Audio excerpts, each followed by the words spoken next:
Hello students, विषय रसायण विज्ञान प्रकरण नंबर 3 तत्वों वर्गीकरण અને ગુણધર્મોમાં આવર્તિતા। તો સ્ટુડન્ટ્સ, આજે આપણે પરમાણ્વીય ત્રિજ્યા વિશે માહિતી મેળવવાની છે। પરમાણ્વીય ત્રિજ્યા કોને કહેવાય?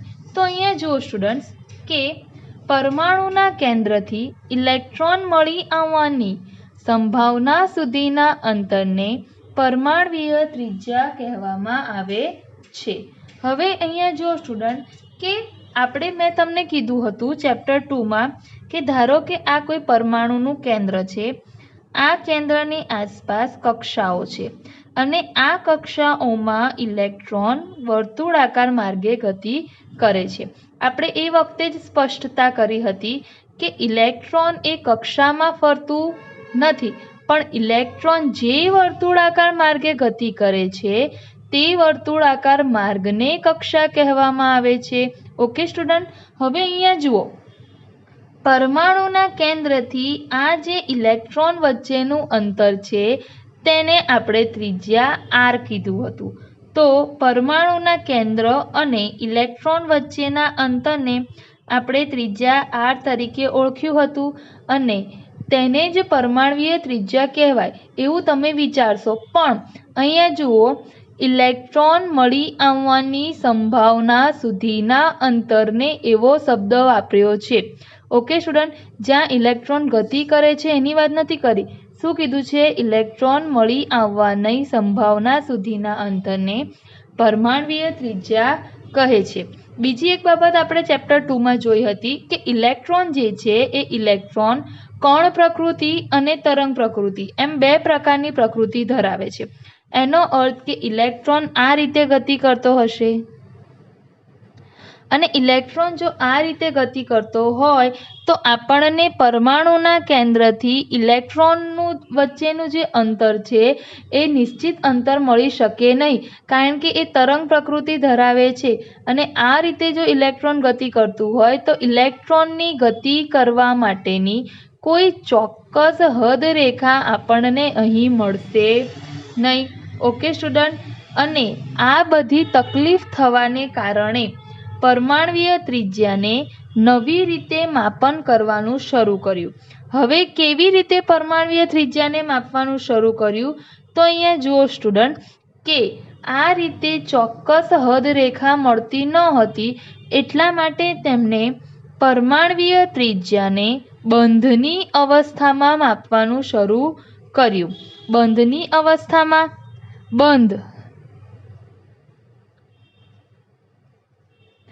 જેને ઇંગ્લિશમાં બોન્ડ કહેવાય છે, બે ઇલેક્ટ્રોન જોડાઈને એક બંધ બને છે। ઓકે, તો બંધની અવસ્થામાં તે લોકોએ ત્રિજ્યા માપવાનું વિચાર્યું। હવે તમને એવો વિચાર આવશે કે કેવી રીતે બંધ? તો અહીંયા જો સ્ટુડન્ટ, અહીંયા પરમાણ્વીય ત્રિજ્યાના 4 પ્રકાર તમને દેખાય છે: સહસંયોજક ત્રિજ્યા, ધાત્વીય ત્રિજ્યા, વાન ડેર વાલ્સ ત્રિજ્યા અને આયનીય ત્રિજ્યા। આ 4 પ્રકારની ત્રિજ્યાઓને સ્ટુડન્ટ તમે અહીંયા જોઈ શકો છો। હવે અહીંયા જો સ્ટુડન્ટ, આપણે સૌથી પહેલા સહસંયોજક ત્રિજ્યા વિશે વાત કરીએ તો સહસંયોજક જે ત્રિજ્યા છે તેને કોવેલેન્ટ ત્રિજ્યા તરીકે ઓળખવામાં આવે છે। હવે અહીંયા તમને વિચાર આવશે કે સહસંયોજક શબ્દનો અર્થ શું થાય? ઓકે, તો અહીંયા જો સ્ટુડન્ટ કે સહસંયોજક ત્રિજ્યાને જો આપણે સમજવી હોય તો સૌથી પહેલા તમારે સહસંયોજક બંધ વિશે સમજવું પડે। કોના વિશે માહિતી મેળવવી પડે સ્ટુડન્ટ? સહસંયોજક બંધ વિશેની માહિતી મેળવવી પડે। તો જુઓ સ્ટુડન્ટ, સહસંયોજક બંધ એટલે કે ઇલેક્ટ્રોનની ભાગીદારીથી સહસંયોજક બંધ બને છે। હવે તમે જુઓ, એની માટે હું તમને એક ઉદાહરણ સમજાવું, એ ઉદાહરણ દ્વારા તમે લોકો ઇઝીલી સમજી શકશો। આપણે એક ક્લોરીનનો ઉદાહરણ લઈએ। ક્લોરીનનો અણુ Cl2। ઓકે, હવે આ જે ક્લોરીનનો અણુ છે, તો અહીંયા જુઓ, એને હું આ રીતે લખી શકું, ક્લોરીન, આ બે ક્લોરીન પરમાણુ વચ્ચે એક બંધથી જોડાયેલા છે અને આને શું કહેવાય, ક્લોરીનનો અણુ. એમાં આપણે ક્લોરીનની ઇલેક્ટ્રોન રચના જોઈએ. એક ક્લોરીન પરમાણુની ઇલેક્ટ્રોન રચના. તો જુઓ સ્ટુડન્ટ, ક્લોરીનનો પરમાણુ ક્રમાંક શું છે, 17. એની ઇલેક્ટ્રોન રચના શું આવશે, 1s2, 2s2, 2p6, 3s2, 3p5. 1s2, 2s2, 2p6, 3s2, 3p5. અને જો તમે નાના ધોરણમાં જે રીતે ઇલેક્ટ્રોન રચના લખતા હતા સ્ટુડન્ટ, તો પહેલી કક્ષામાં 2 ઇલેક્ટ્રોન, બીજી કક્ષામાં 8 ઇલેક્ટ્રોન અને ત્રીજી કક્ષામાં 7 ઇલેક્ટ્રોન થશે. પહેલી કક્ષામાં 2 ઇલેક્ટ્રોન, બીજી કક્ષા એટલે 2s અને 2p કક્ષકો, એમાં 6 ને 2 8 ઇલેક્ટ્રોન. ત્રીજી કક્ષા એટલે કે 3s કક્ષક અને 3p કક્ષકમાં થઈને કુલ 7 ઇલેક્ટ્રોન. એટલે ક્લોરીનની ઇલેક્ટ્રોન રચના આવશે 2, 8, 7. હવે તમને આગળ મેં જણાવ્યું હતું કે અષ્ટક રચના પૂર્ણ કરવા માટે કેટલા ઇલેક્ટ્રોનની જરૂર પડે, વધારેમાં વધારે 8 ઇલેક્ટ્રોનની જરૂર પડે. હવે અહીંયા જુઓ, અહીંયા આ ક્લોરીન પરમાણુ પાસે કેટલા ઇલેક્ટ્રોન છે, છેલ્લી કક્ષામાં બાહ્યતમ કક્ષામાં 7 ઇલેક્ટ્રોન છે. તો ક્લોરીનને જો એની અષ્ટક રચના પૂર્ણ કરવી હોય તો કેટલા ઇલેક્ટ્રોનની જરૂર પડે, 1 ઇલેક્ટ્રોનની જરૂર પડે. ધારો કે હવે અહીંયા જુઓ, બીજા ક્લોરીન પરમાણુની ઇલેક્ટ્રોન રચના લખીશું તો એ પણ 2, 8 અને 7 મળશે. હવે અહીંયા જો આપણે 2 ક્લોરીન પરમાણુ દોરીએ તો એક ક્લોરીન,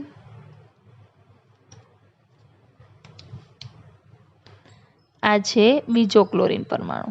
હવે આ ક્લોરીન પરમાણુ જે છે, આ 2 ક્લોરીન પરમાણુ વચ્ચે બંધ બનાવવો છે અથવા તો અષ્ટક રચના પૂર્ણ કરવી છે, તો આ લોકો ઇલેક્ટ્રોનની અહીંયા શું કરશે, ભાગીદારી. તો જુઓ ઇલેક્ટ્રોનની ભાગીદારી કેવી રીતે કરે. તો જુઓ, આ ક્લોરીન પરમાણુના બાહ્યતમ કક્ષાના હું 7 ઇલેક્ટ્રોન લખું સ્ટુડન્ટ. ઓકે, તો અહીંયા જો શું થશે, 1, 2, 3, 4, 5, 6 અને આ 7. એ જ રીતે હું બીજા ક્લોરીન પરમાણુના લખું 7 ઇલેક્ટ્રોન, 1, 2, 3, 4, 5, 6, 7.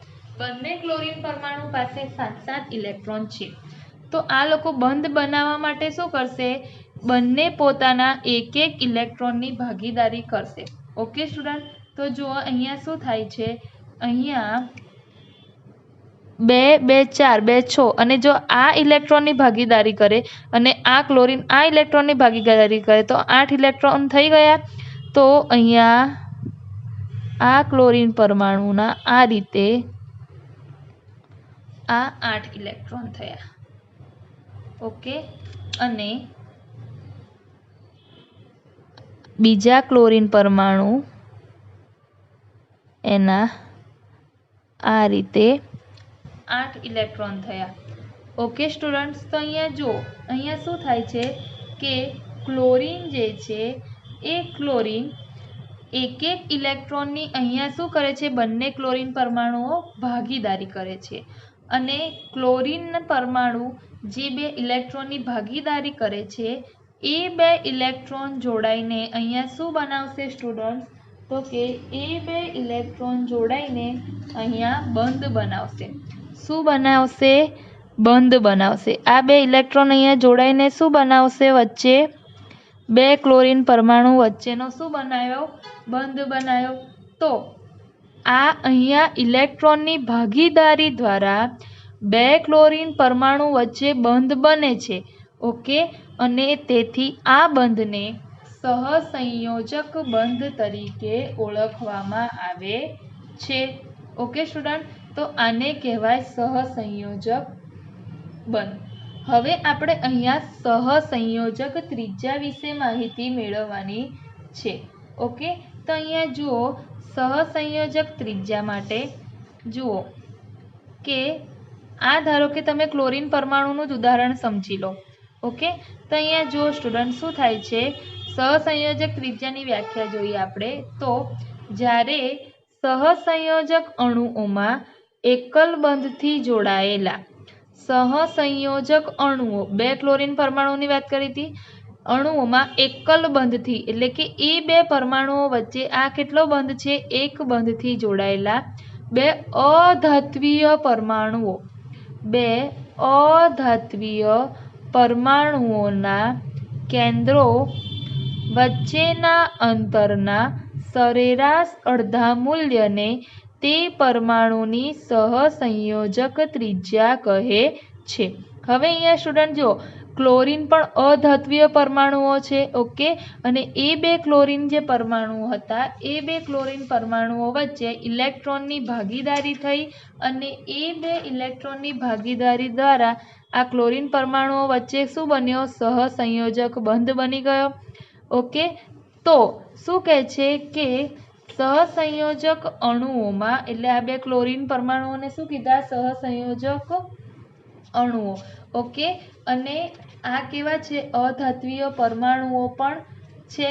ઓકે સ્ટુડન્ટ, અને એમની વચ્ચે ઇલેક્ટ્રોનની ભાગીદારી દ્વારા શું બને છે, બંધ બને છે. એને મેં સહસંયોજક બંધ કીધું. પણ આ જે પરમાણુઓ છે આ પરમાણુઓમાં શું હોય છે કે આ પરમાણુઓની કેન્દ્રો વચ્ચેના અંતર, આ બે ક્લોરીન પરમાણુઓ છે તો આ ક્લોરીન પરમાણુનું કેન્દ્ર આ ક્લોરીન પરમાણુનું કેન્દ્ર આ બે ક્લોરીન પરમાણુઓ જે છે એમના આ જે કેન્દ્ર છે ને, આ કેન્દ્ર વચ્ચેનું અંતર એટલે ડિસ્ટન્સ, આ કેન્દ્ર વચ્ચેનું અંતર જો અહીં નીચે બતાવું, આ કેન્દ્રો વચ્ચેનું અંતર ઇંગ્લિશમાં શું કહેવાય સ્ટુડન્ટ, ડિસ્ટન્સ.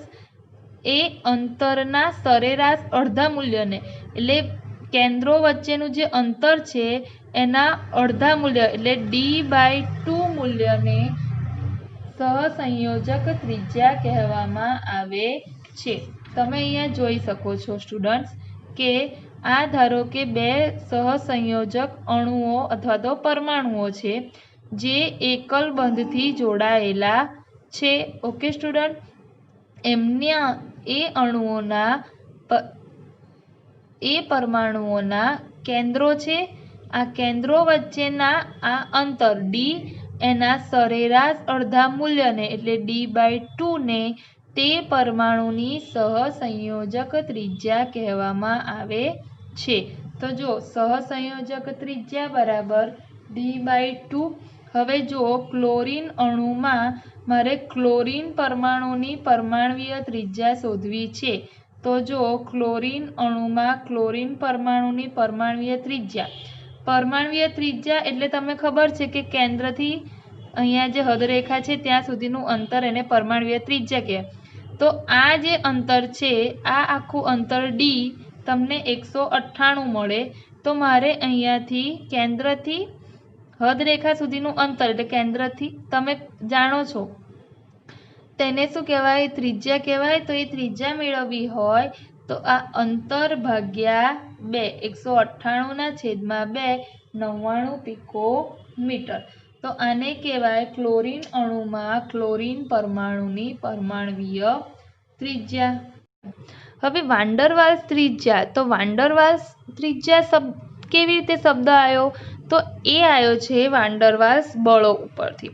તો આપણે વાન ડર વાલ્સ ત્રિજ્યાને સમજતા પહેલા વાન ડર વાલ્સ બળ એટલે શું સ્ટુડન્ટ એ સમજવું પડે.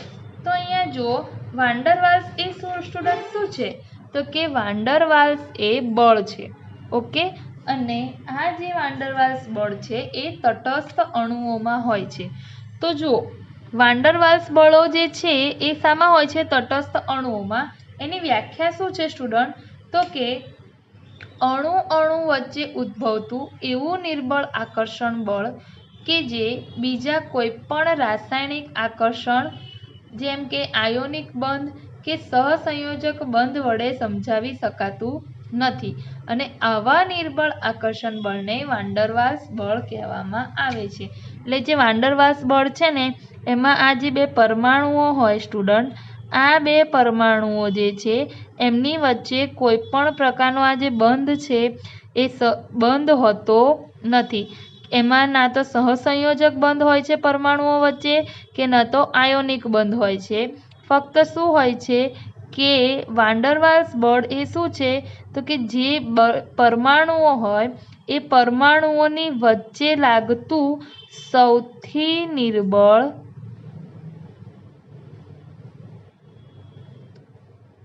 આકર્ષણ બળ. બે પરમાણુઓ વચ્ચે લાગતું સૌથી નિર્બળ આકર્ષણ બળ તેને વાન ડર વાલ્સ બળ કહેવામાં આવે છે.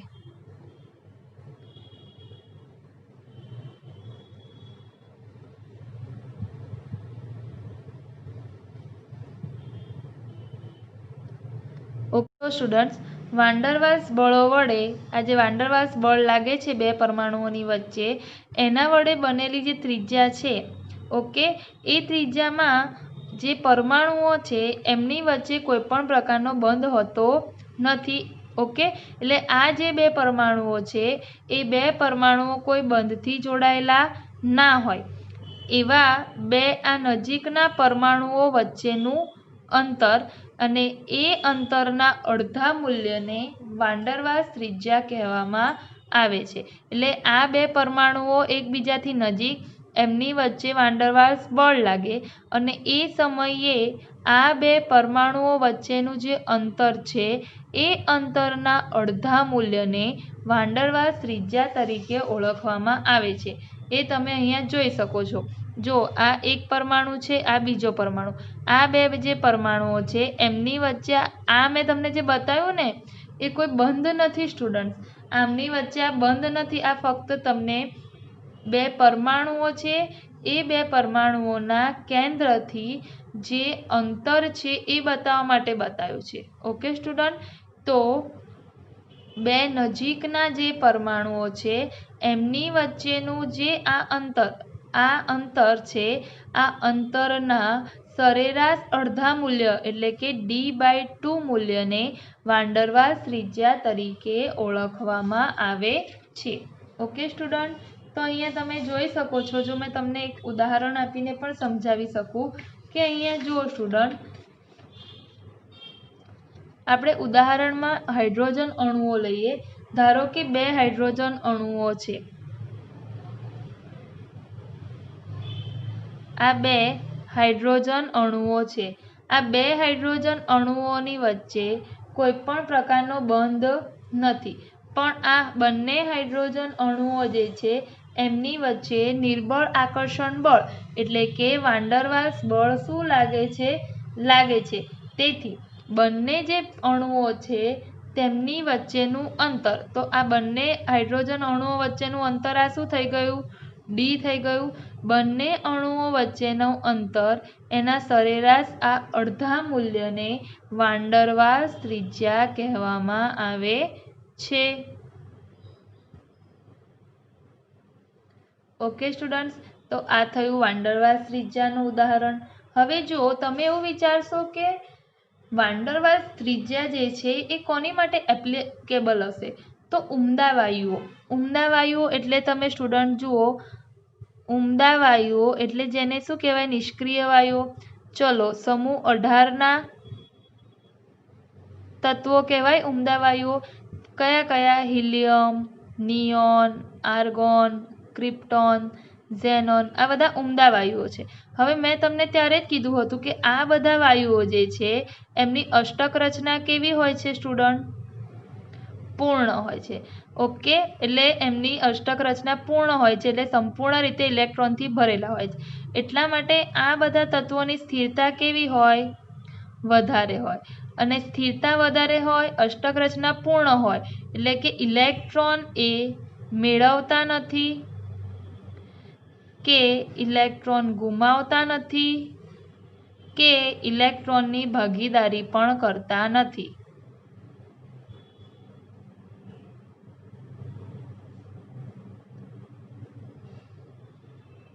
હવે જો ઇલેક્ટ્રોન ગુમાવે નહીં, મેળવે નહીં, ભાગીદારી ના કરે એટલે આ જે ઉમદા વાયુઓ છે એ અન્ય તત્વો સાથે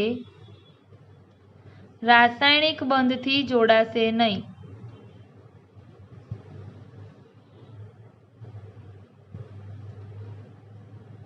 કારણ કે તે બંધ બનાવી જ નહીં શકે. ઓકે, અને જો ઉમદા વાયુઓ બંધ બનાવી જ ના શકે તો આ તત્વોની ત્રિજ્યા કેવી રીતે માપવાની? તો આ જે તત્વો છે આ તત્વોની ત્રિજ્યા એ વાન ડર વાલ્સ ત્રિજ્યા વડે માપવામાં આવે છે. કોના વડે માપવામાં આવે છે? આ તત્વોની ત્રિજ્યા વાન ડર વાલ્સ ત્રિજ્યા વડે માપવામાં આવે છે, કારણ કે વાન ડર વાલ્સ ત્રિજ્યા માપવા માટે જે પરમાણુઓ અથવા અણુઓ છે તેમની વચ્ચે બંધ હોવો જરૂરી નથી. ફક્ત શું હોવું જોઈએ એમની વચ્ચે? તો કે ફક્ત એમની વચ્ચે નિર્બળ વાન ડર વાલ્સ બળ હોવો જોઈએ, નિર્બળ આકર્ષણ બળ હોવો જોઈએ, એટલે કે વાન ડર વાલ્સ બળ હોવો જોઈએ. એટલે સ્ટુડન્ટ જે નિષ્ક્રિય વાયુ અથવા ઉમદા વાયુઓ છે તેમની ત્રિજ્યા કોના વડે માપવામાં આવે છે? વાન ડર વાલ્સ ત્રિજ્યા વડે માપવામાં આવે છે, કારણ કે આ જે તત્વો છે આ બધા તત્વો એ સહસંયોજક બંધ બનાવતા નથી કે આયનીય બંધ બનાવતા નથી, એટલા માટે તેમની ત્રિજ્યા વાન ડર વાલ્સ ત્રિજ્યા વડે માપવામાં આવે છે. ત્રીજું છે ધાત્વિય ત્રિજ્યા.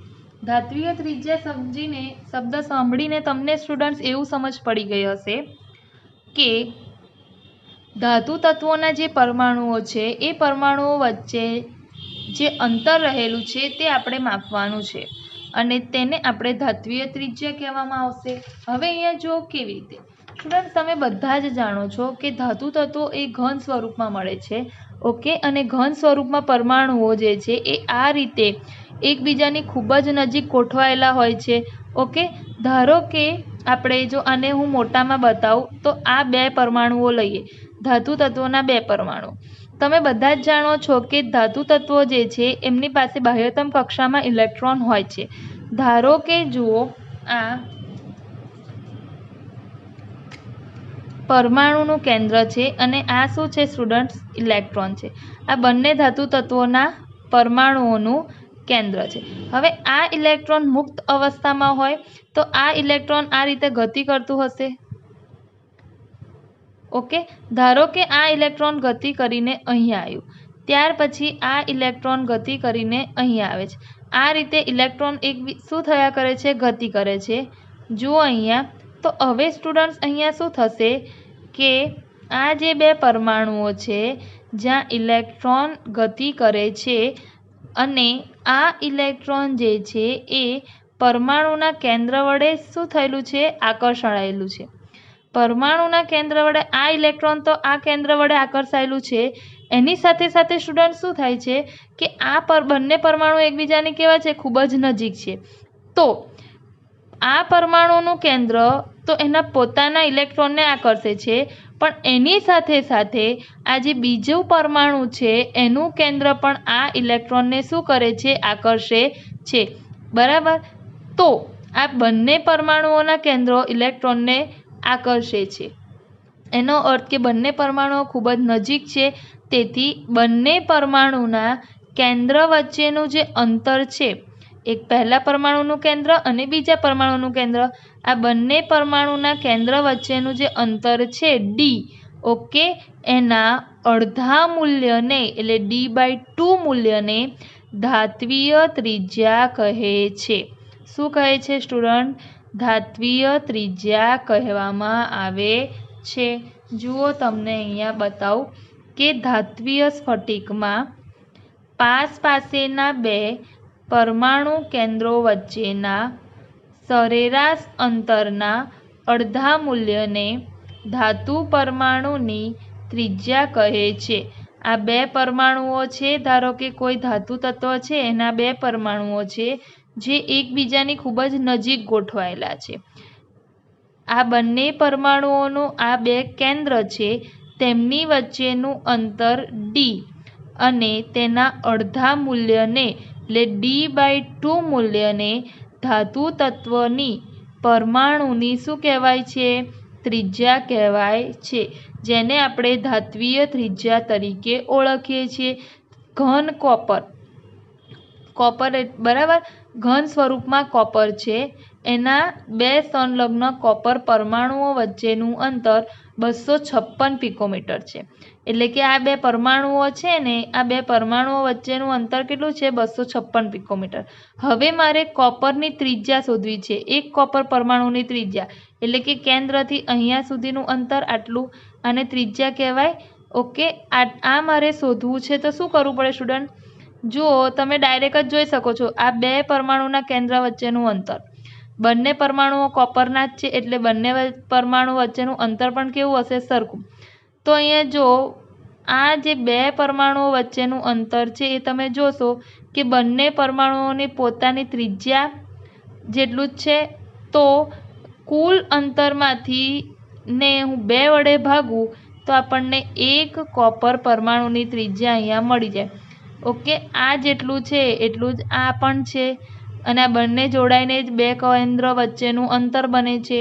તો બે કેન્દ્ર વચ્ચેના અંતરને 2 વડે ભાગવું તો મને આ કોપર પરમાણુની ત્રિજ્યા મળી જાય.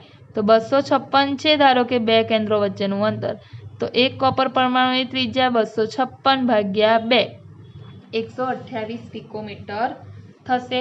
ઓકે સ્ટુડન્ટ, હવે અહીંયા જો 3 ત્રિજ્યા આપણે શીખ્યા: વાન ડર વાલ્સ ત્રિજ્યા, ધાત્વીય ત્રિજ્યા, સહસંયોજક ત્રિજ્યા.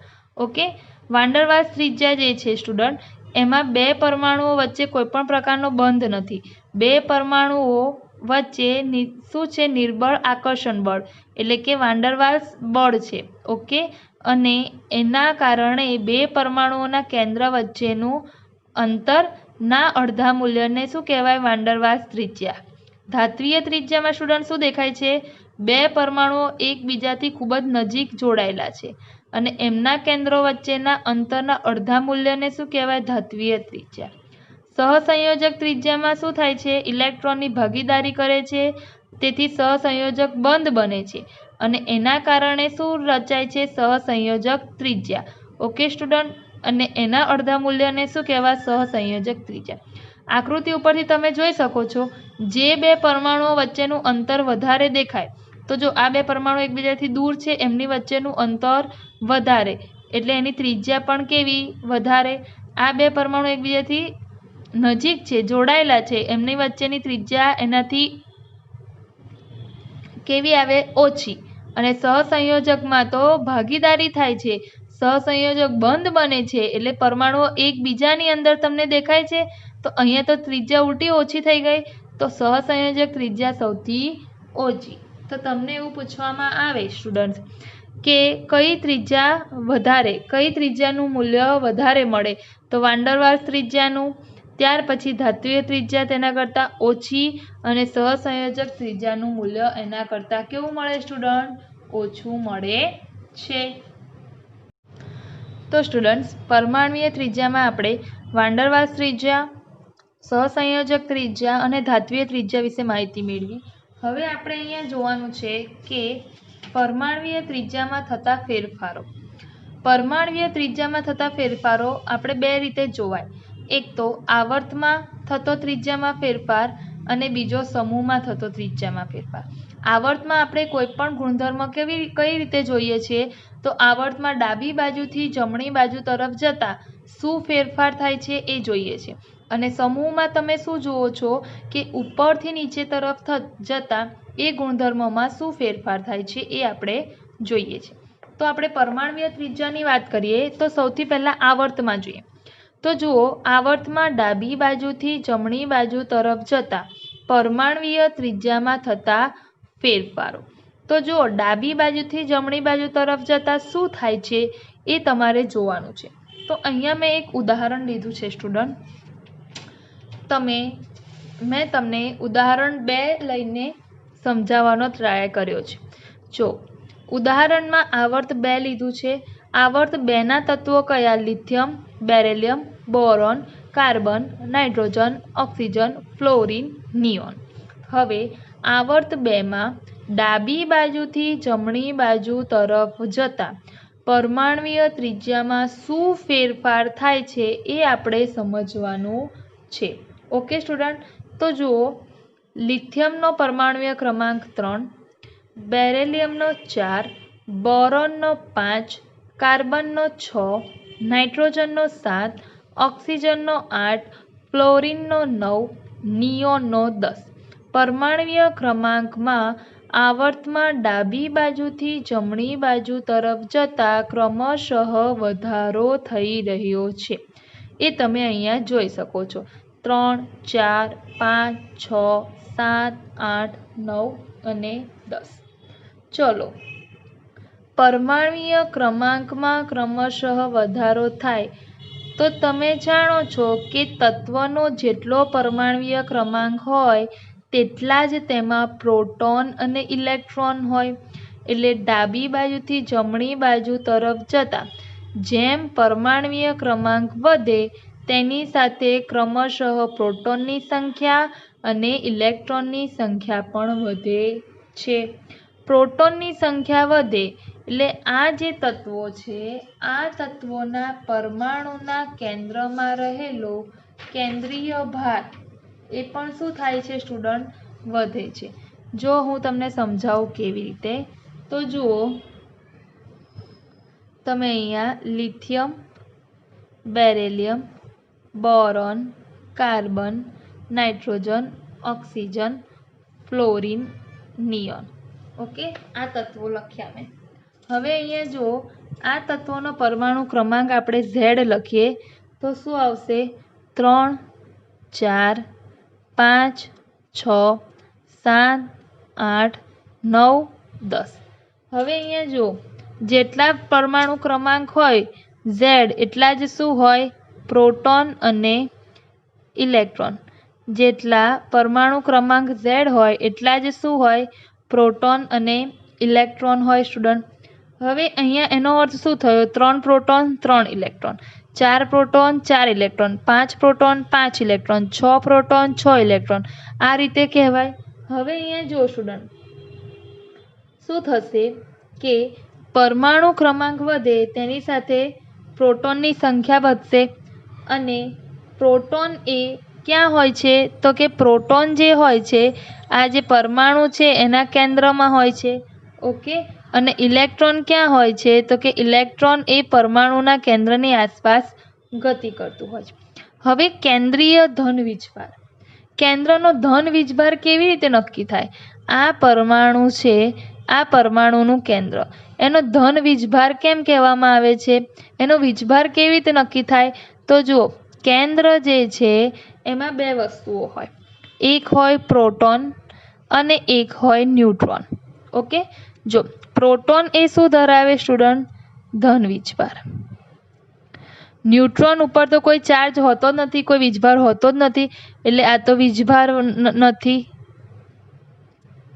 ઓકે, હવે જુઓ પ્રોટોનમાં ધન વીજભાર, ન્યુટ્રોનમાં વીજભાર નથી, તો પરમાણુના કેન્દ્રનો વીજભાર કોના જેટલો થાય? પ્રોટોનના ધન વીજભાર જેટલો. એટલા જ માટે આપણે શું કહીએ છીએ? કેન્દ્રનો ધન વીજભાર. કેન્દ્રના વીજભારની જગ્યાએ આપણે શું શબ્દ વાપરીએ? કેન્દ્રનો ધન વીજભાર. તો પ્રોટોન વધશે એટલે કેન્દ્રનો ધન વીજભાર પણ શું થઈ જશે સ્ટુડન્ટ? વધી જશે.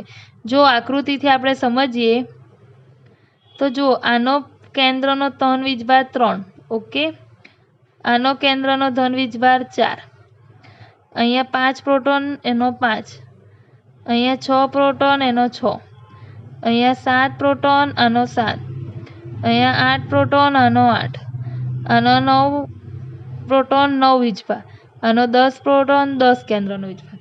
ક્રમશઃ પરમાણુ ક્રમાંક વધવાની સાથે ધન વીજભાર પણ કેન્દ્રનો શું થઈ રહ્યો છે? વધી રહ્યો છે. ઓકે, હવે આપણે ઇલેક્ટ્રોન રચના લખીએ. શું લખીએ? ઇલેક્ટ્રોન રચના.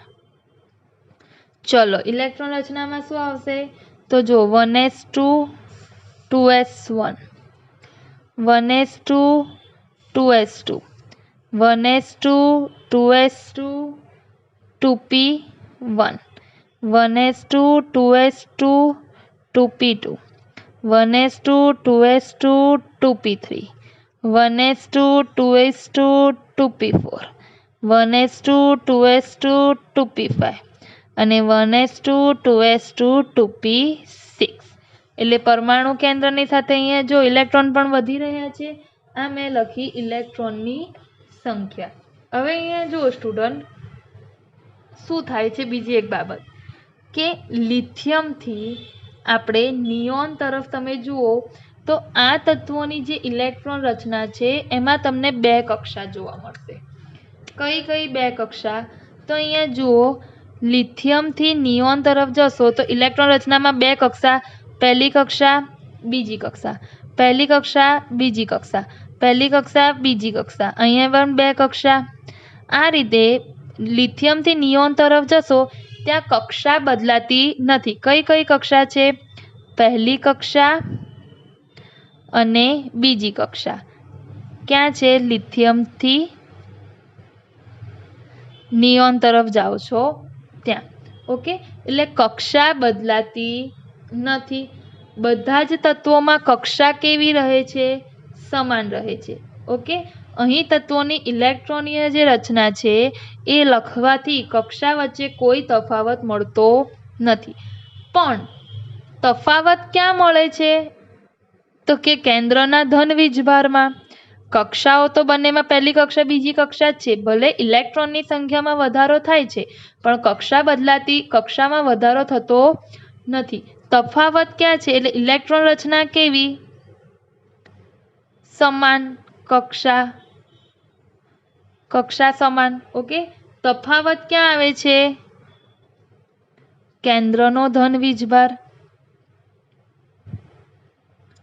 કેન્દ્રનો જે ધન વીજભાર છે સ્ટુડન્ટ, એ કેન્દ્રના ધન વીજભારમાં તફાવત આવે છે. હવે જો અહીંયા શું તફાવત આવે છે? તો ડાબી બાજુથી જમણી બાજુ તરફ જઈશું તો ક્રમશઃ પરમાણુ ક્રમાંક વધે, પ્રોટોનની સંખ્યા વધે છે.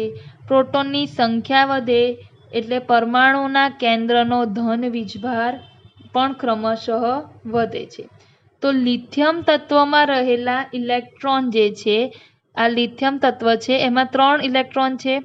લિથિયમ તત્વમાં રહેલા જે ઇલેક્ટ્રોન છે એને કોણ ખેંચે છે? 3 પ્રોટોન ખેંચે છે.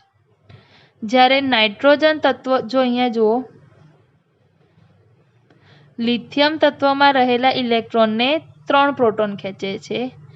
જ્યારે નાઇટ્રોજન તત્વમાં રહેલા ઇલેક્ટ્રોનને, બાહ્યતમ કક્ષાના વાત કરીએ છીએ, તો એને કેટલા પ્રોટોન ખેંચે છે?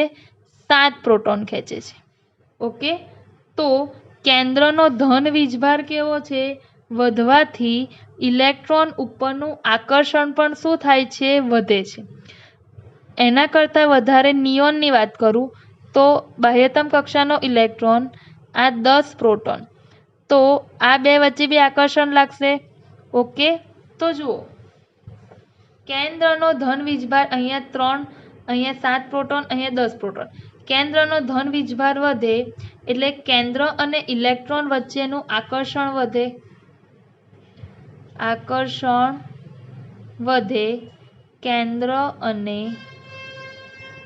ઇલેક્ટ્રોન વચ્ચે. અને કેન્દ્ર અને ઇલેક્ટ્રોન વચ્ચેનું આકર્ષણ વધે એટલે શું થશે? અંદરની તરફ ખેંચશે. એટલે કે કેન્દ્રનો ધન વીજભાર ઇલેક્ટ્રોનને પોતાની તરફ ખેંચે અને પોતાની તરફ ઇલેક્ટ્રોનને ખેંચે એટલે શું થાય? પરમાણ્વીય ત્રિજ્યામાં ઘટાડો.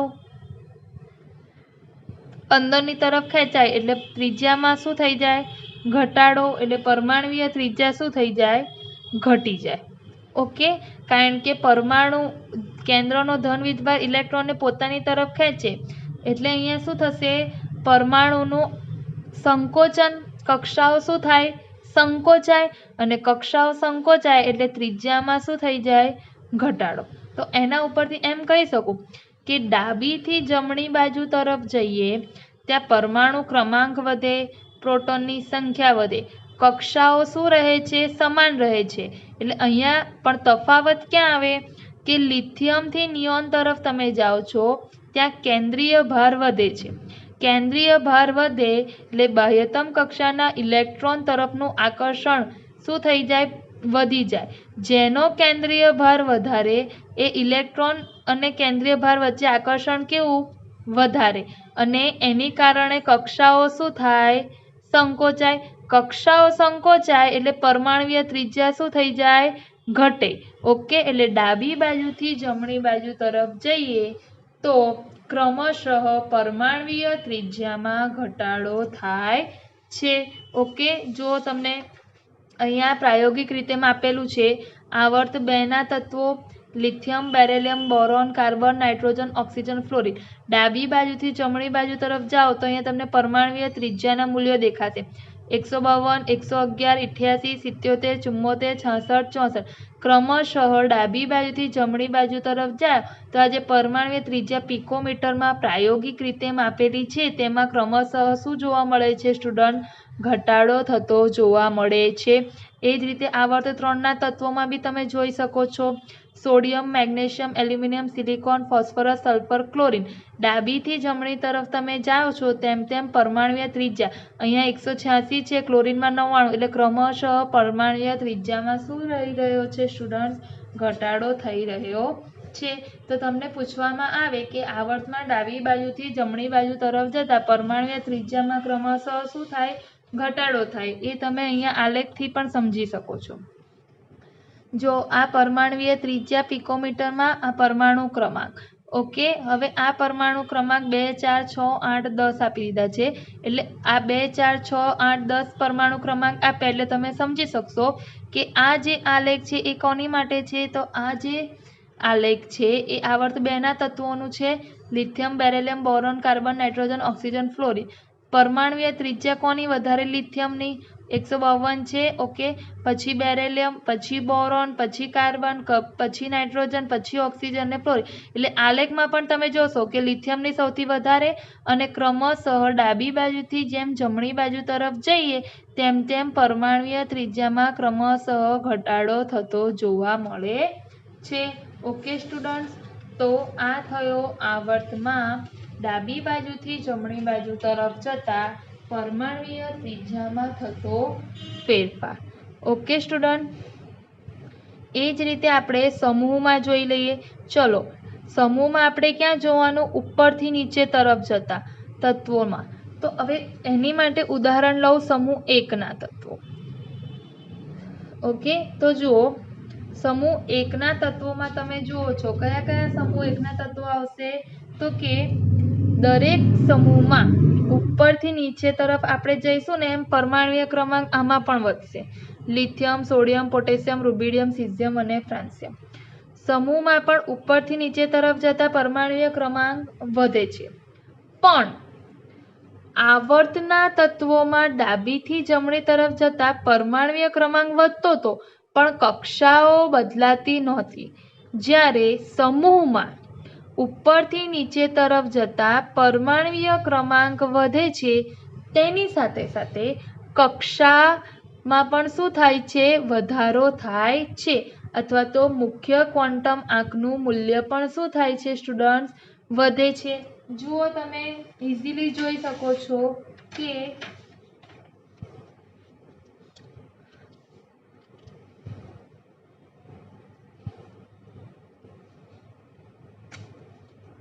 સમૂહની વાત કરું તો lithium, sodium, potassium, rubidium, caesium, francium. આપણે આ બે ઉદાહરણ લઈ લઈએ. લિથિયમનો પરમાણુ ક્રમાંક 3, સોડિયમનો 11. 1s2, 2s1, 1s2, 2s2, 2p6. Okay, 3s1. જો અહીંયા પહેલી કક્ષા અને બીજી કક્ષા. સોડિયમમાં પહેલી, બીજી અને ત્રીજી કક્ષા. એટલે મુખ્ય ક્વોન્ટમ આંક n ના મૂલ્યમાં શું થઈ ગયો? વધારો થઈ ગયો. પોટેશિયમનો પરમાણુ ક્રમાંક 19. તો જો 1s2, 2s2, 2p6, 3s2, 3p6, 4s1. આ પર ઇલેક્ટ્રોનીય રચના થાય. ઓકે સ્ટુડન્ટ, તો જુઓ પોટેશિયમની આ ઇલેક્ટ્રોનીય રચના થાય તો પહેલી કક્ષા, બીજી કક્ષા, આ છે ત્રીજી કક્ષા અને આ છે ચોથી કક્ષા. એટલે કક્ષામાં ક્રમશઃ શું થઈ રહ્યો છે સ્ટુડન્ટ? વધારો થઈ રહ્યો છે. કક્ષામાં વધારો થાય તો તમે નોર્મલી જોઈ શકો છો કે જો લિથિયમ જે છે, લિથિયમ પરમાણુની વાત કરું તો પરમાણુનું કેન્દ્ર એમાં આ પહેલી કક્ષા, આ બીજી કક્ષા. ઓકે, 2 કક્ષાઓ છે, n=1, n=2. ઓકે, લિથિયમ માટે. સોડિયમ માટે વાત કરું તો જુઓ, પરમાણુ કેન્દ્ર 11 પ્રોટોન, પહેલી કક્ષા, બીજી કક્ષા, ત્રીજી કક્ષા. ઓકે સ્ટુડન્ટ, પોટેશિયમ માટે જોઈએ, પરમાણુનું કેન્દ્ર ઓકે 19 પ્રોટોન છે, પહેલી કક્ષા, બીજી કક્ષા, ત્રીજી કક્ષા, ચોથી કક્ષા. કક્ષાઓમાં વધારો થાય છે 1 2 3 4, એટલે કક્ષામાં વધારો થાય તો તમે જોઈ શકો છો કે ડાયરેક્ટલી જ પરમાણુના કેન્દ્રથી ઇલેક્ટ્રોન વચ્ચેનું અંતર શું થઈ રહ્યું છે? વધી રહ્યું છે. અહીંયા પરમાણુના કેન્દ્ર અને ઇલેક્ટ્રોન વચ્ચેનું અંતર આટલું, અહીંયા પરમાણુના કેન્દ્ર અને ઇલેક્ટ્રોન વચ્ચેનું અંતર આટલું. તો તમે અહીંયા જોઈ શકો છો કે કક્ષાઓ વધી રહી છે, એટલે કેન્દ્ર અને ઇલેક્ટ્રોન વચ્ચેનું અંતર પણ શું થઈ રહ્યું છે? વધી રહ્યું છે. અને એટલે પરમાણુય ત્રિજ્યા પણ શું થાય છે? વધે છે. એટલે એવું કહી શકાય કે સમૂહમાં ઉપરથી નીચે તરફ આપણે આવીએ ત્યારે પરમાણુય ક્રમાંક વધવાની સાથે પરમાણુય ત્રિજ્યા પણ વધે છે. ઓકે, જો તમને હું બતાવું અહીંયા, lithium, sodium, potassium, rubidium, caesium, francium. સમૂહ 1 ના તત્વો. પરમાણુય ત્રિજ્યા જોજો, 152, 186, 231, 244, 262. સમૂહ 17 ના તત્વો લઈ લો, ફ્લોરિન, ક્લોરિન, બ્રોમિન, આયોડિન, એસ્ટેટિન. 64, 99, 114, 133, 140. એટલે સમૂહમાં ઉપરથી નીચે તરફ આવીએ તેમ પરમાણુય ક્રમાંક વધે છે. પરમાણુય ક્રમાંક વધવાની સાથે શું થાય છે સ્ટુડન્ટ? પરમાણુય ત્રિજ્યામાં પણ વધારો થાય છે. ઓકે, તો આ થયું. અને આપણે એનો આલેખ પણ તમે જોઈ શકો છો સ્ટુડન્ટ. તો જુઓ,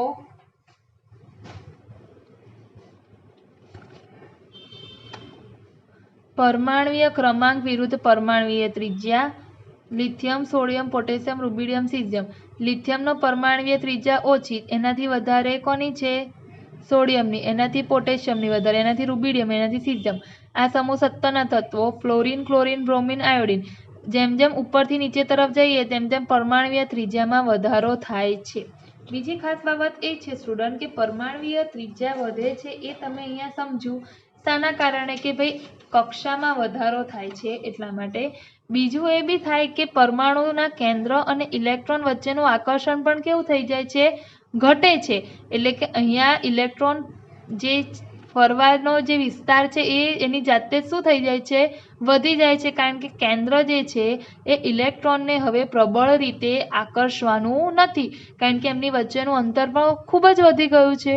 ઓકે સ્ટુડન્ટ, એટલે ટૂંકમાં તમારે એવું યાદ રાખવાનું કે આવર્તમાં ડાબી બાજુથી જમણી બાજુ તરફ જઈએ તેમ પરમાણુય ત્રિજ્યા શું થઈ જાય છે? ઘટે છે. અને સમૂહમાં ઉપરથી નીચે તરફ જઈએ તેમ પરમાણુય ત્રિજ્યા શું થાય છે સ્ટુડન્ટ? વધે છે.